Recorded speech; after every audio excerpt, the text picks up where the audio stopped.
While visiting my parents in another city, I got a text from an unknown number. Man, I'm sorry. I didn't know she was engaged. She invited me to your house herself. 5 hours later, I walked into my house.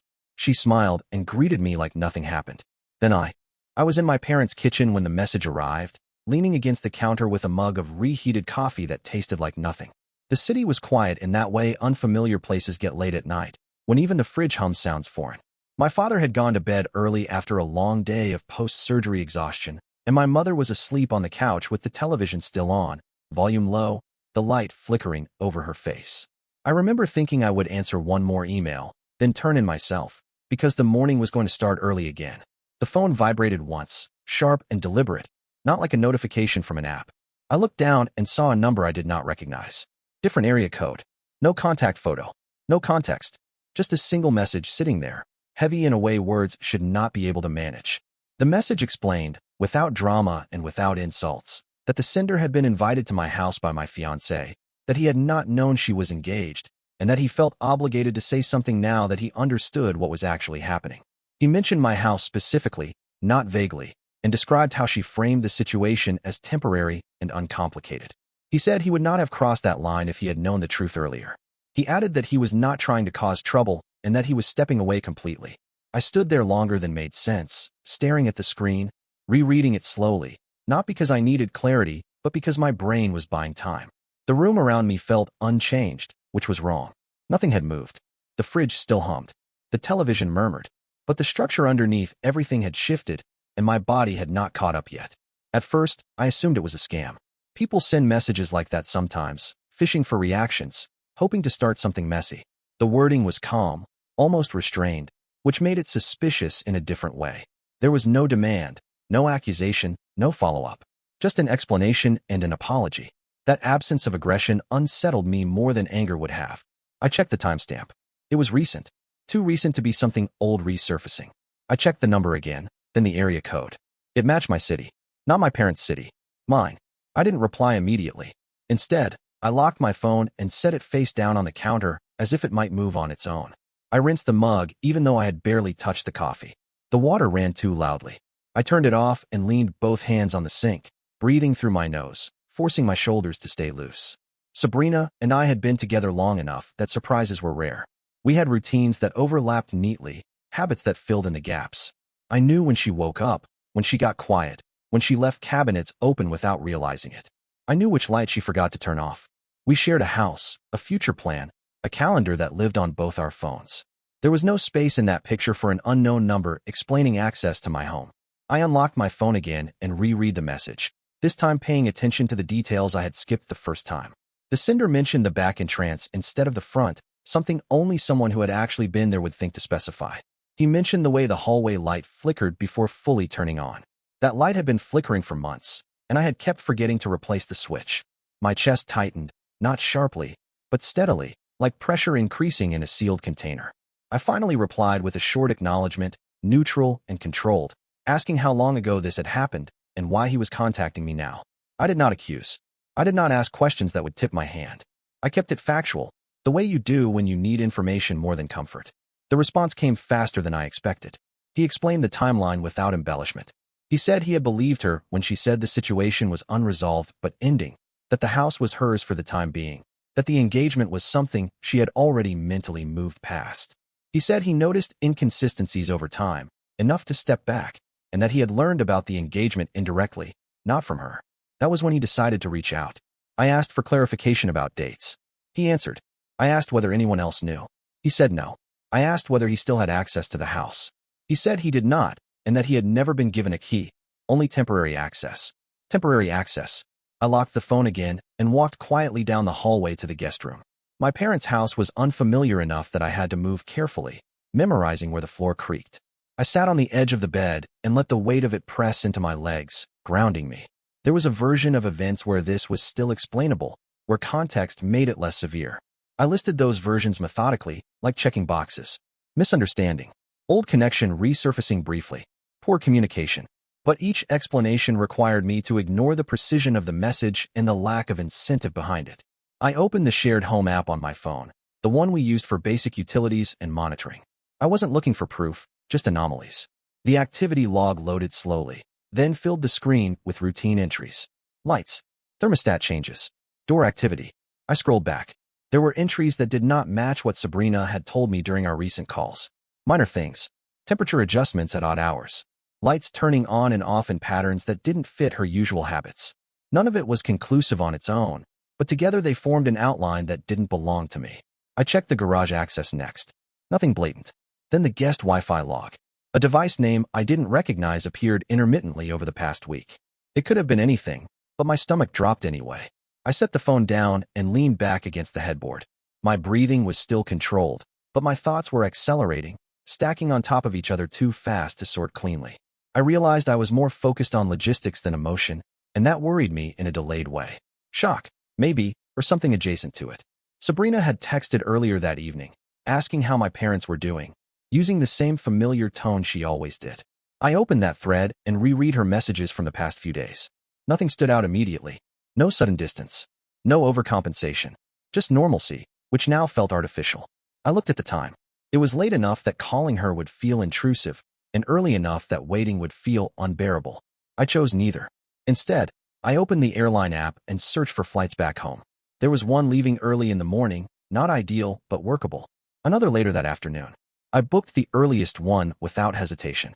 The confirmation email came through, bright and impersonal. I forwarded it to myself on my other account and archived it. I did not tell Sabrina. I lay back on the bed and stared at the ceiling, noticing a faint crack near the corner that I hadn't seen before.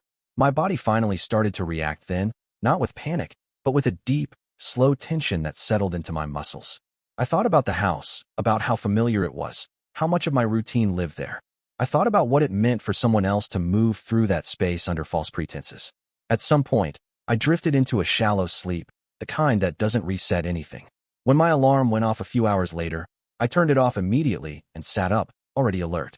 There was no grogginess, no confusion, just a clear, sharp awareness that something had changed and that I was moving toward it. The drive to the airport passed in fragments. Streetlights, empty intersections, the radio playing softly without registering. At the terminal, I moved through security with mechanical efficiency, my bag lighter than it should have felt. I checked my phone once more. No new messages from the unknown number. No missed calls from Sabrina. On the plane, I took the window seat and watched the city pull away beneath the wing. I did not think about confronting anyone yet. I focused on sequence. Arrival, entry, observation, information. Reaction would come later. 5 hours after that first message, I would walk into my house. I didn't know yet how calm Sabrina would seem, or how convincingly normal everything would look on the surface. I only knew that whatever version of my life I had left behind in my parents' kitchen no longer existed in the same shape, and I was already too far in to turn back. The taxi dropped me off 2 houses down from mine, not because I asked, but because traffic slowed suddenly and the driver decided it was close enough. I didn't correct him. I paid, stepped out, and stood still for a moment with my bag at my feet, looking at my own house from a distance I had never used before. It felt unfamiliar that way, like observing someone else's life through glass. The porch light was on. Sabrina almost never turned it on during the day, and it was still early afternoon. That detail alone didn't mean anything, but it registered anyway. The lawn looked recently watered, darker patches cutting through the grass in uneven arcs. The trash bin was pulled closer to the garage than I remembered leaving it. I picked up my bag and walked the rest of the way. The front door opened before I reached for the handle. Sabrina stood there already smiling, relaxed posture, shoulders loose, wearing the sweatshirt she liked to steal from me when the weather dipped. Her hair was pulled back casually, not styled, not rushed. She stepped forward and wrapped her arms around me as if my arrival had been expected at this exact time. She smelled normal. Clean laundry, citrus soap. No trace of panic or surprise. I returned the hug without hesitation, my arms moving automatically, my face settling into something neutral and warm. I didn't rush the moment or cut it short. I let it look natural, because that was safer than reacting too quickly. She commented on the flight, on my parents, on how quiet the house had been without me. Her voice had the same rhythm it always did, steady and unforced. If there was tension, it was buried too deep to surface immediately. Inside, the house felt staged. Not in a dramatic way, not spotless or rearranged, but curated. Shoes were lined up more carefully than usual. The coffee table was cleared except for one book, centered. The air smelled faintly of cleaning solution, something she usually avoided because it irritated her sinuses. I set my bag down near the stairs and took in the space with deliberate slowness, letting my eyes move naturally, not scanning like an investigator, but noticing like someone returning home. The hallway light flickered when she turned it on, just like always. We moved into the kitchen, and she started talking about a recipe she wanted to try later in the week, something that required ingredients we didn't usually buy.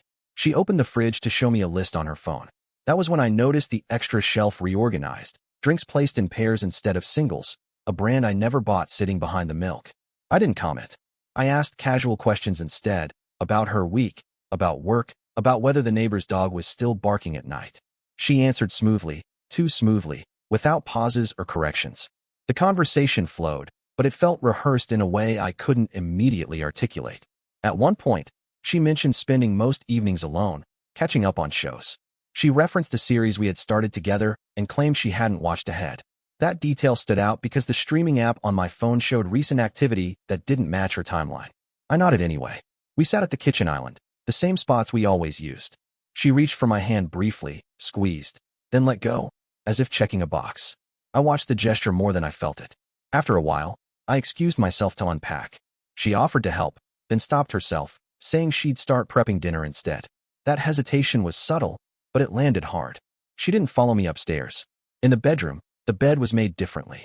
Not wrong, just different. The pillows were arranged symmetrically instead of casually stacked. The extra throw blanket was folded instead of draped. I opened the closet and saw that my clothes were untouched, but the spacing between hangers felt tighter, compressed as if someone else had been navigating around them. I unpacked slowly, placing items down deliberately, listening for movement below. I heard cabinets opening, the faucet running. Normal sounds. Still, my awareness stayed elevated, like a low-grade alarm that refused to turn off. When I went back downstairs, Sabrina was chopping vegetables with careful precision. She asked whether I wanted a drink. I said water. She filled a glass from the tap, added ice without asking, then slid it across the counter. The ice clinked louder than it should have. While she cooked, I wandered into the living room and sat down, picking up the book from the coffee table. It wasn't hers or mine. It wasn't something either of us would normally read. There was no bookmark, but the spine was creased in a way that suggested repeated handling. I set it back down exactly where it had been. A knock came at the door. Sabrina froze for a fraction of a second. Not long enough to be obvious, but long enough for me to notice. She recovered quickly, wiping her hands on a towel and heading toward the door with a smile that didn't quite reach her eyes. It was a neighbor, an older man from 2 houses down, holding a misdelivered package.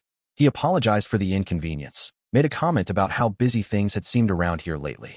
He gestured vaguely toward the driveway. Sabrina laughed lightly and said she hadn't noticed anything unusual.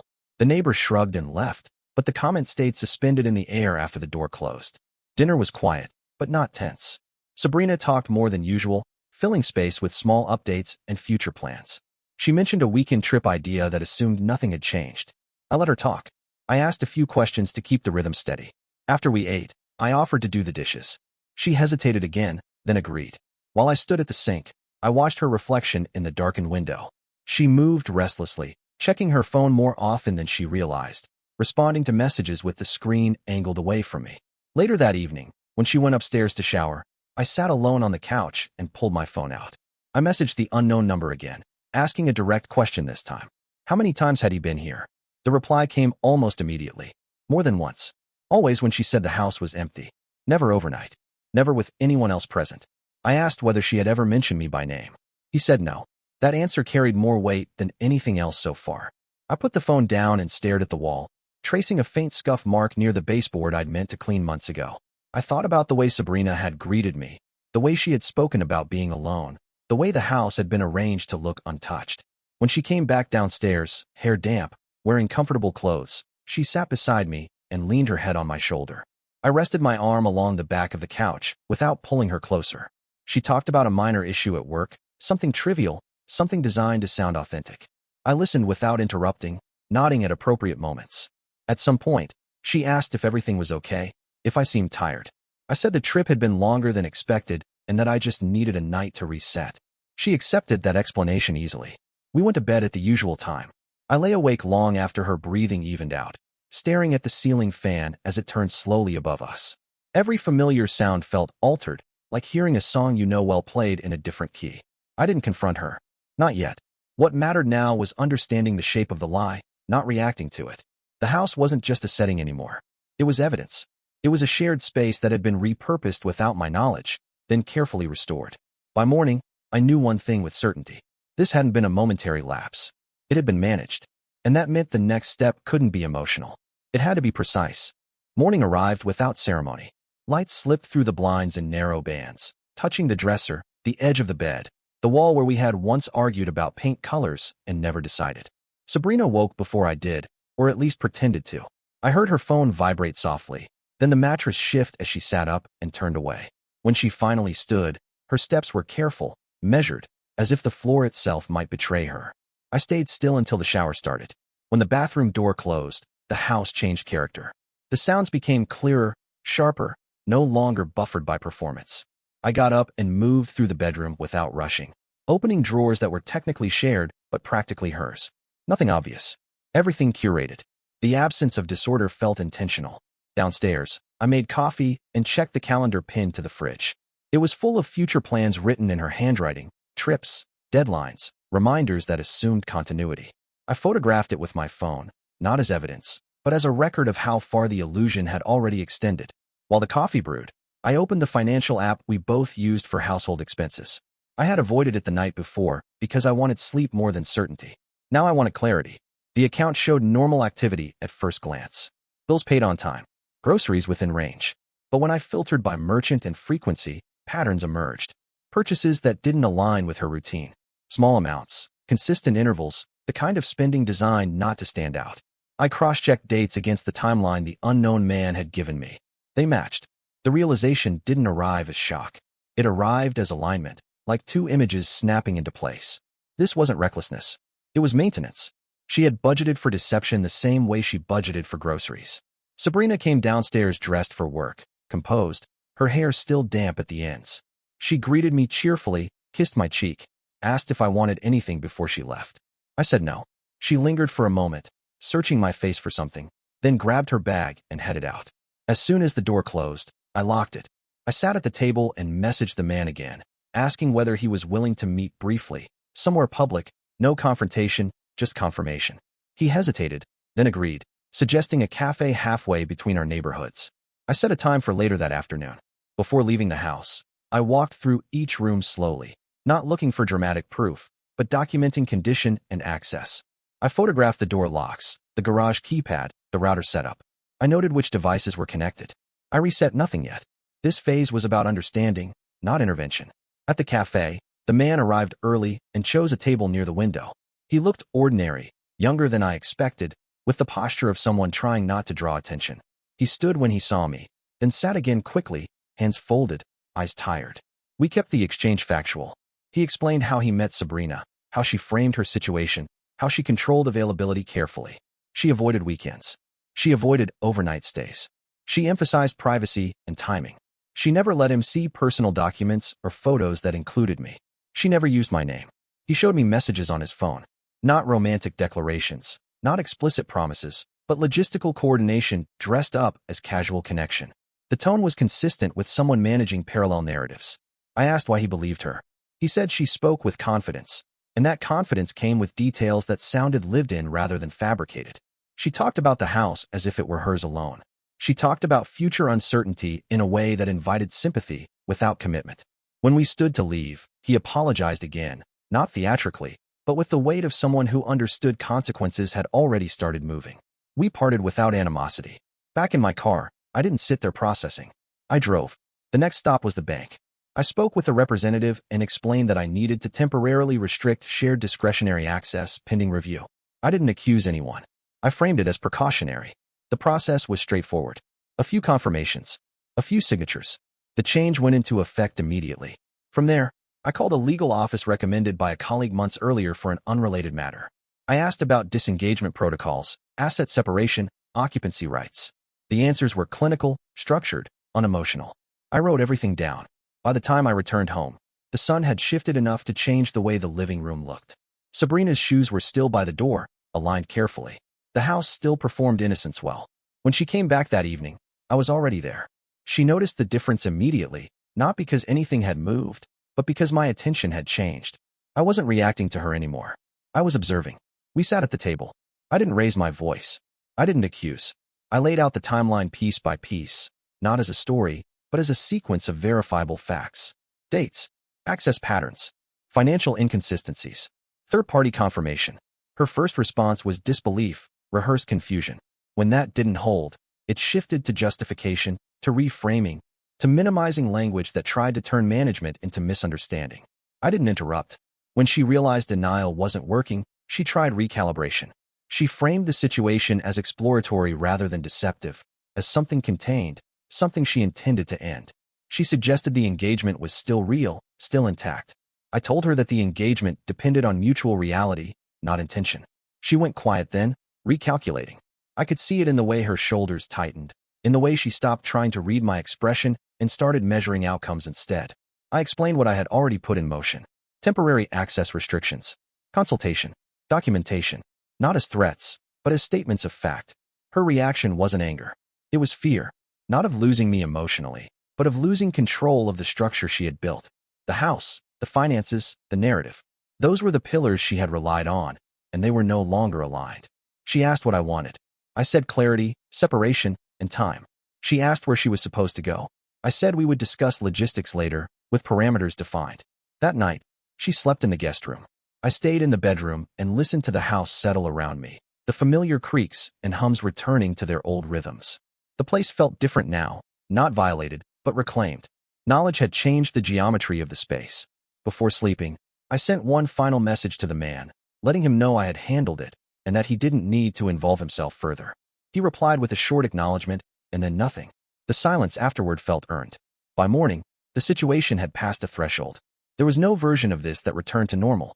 Whatever came next would be administrative, legal, social. Emotional fallout would follow later, but the framework was already set. This wasn't about catching someone in the act. It was about dismantling a system that had been quietly running alongside my life. And now that system no longer had a power source. The morning after the confrontation felt quieter than it should have. Not peaceful, not calm, just emptied of background noise. Sabrina moved through the house carefully, as if sound itself might escalate things. She avoided eye contact, spoke only when necessary, and kept her phone close without using it much. The guest room door stayed closed longer than usual, then opened slowly, like a concession rather than a choice. I made breakfast without asking whether she wanted any. She didn't come into the kitchen. That separation, physical and procedural, set the tone for everything that followed. By mid-morning, I began implementing what I had already outlined. I changed the primary access codes to the garage and smart locks, not dramatically, not in front of her, but systematically. I disabled shared device permissions and updated passwords for utilities and home systems. Each change was logged, each action reversible only through formal steps. This wasn't retaliation. It was boundary enforcement. Sabrina watched from the hallway at one point, arms folded, her posture tense but contained. She didn't protest. She asked whether this was necessary. I said it was. The legal consultation from the day before turned into documentation that afternoon.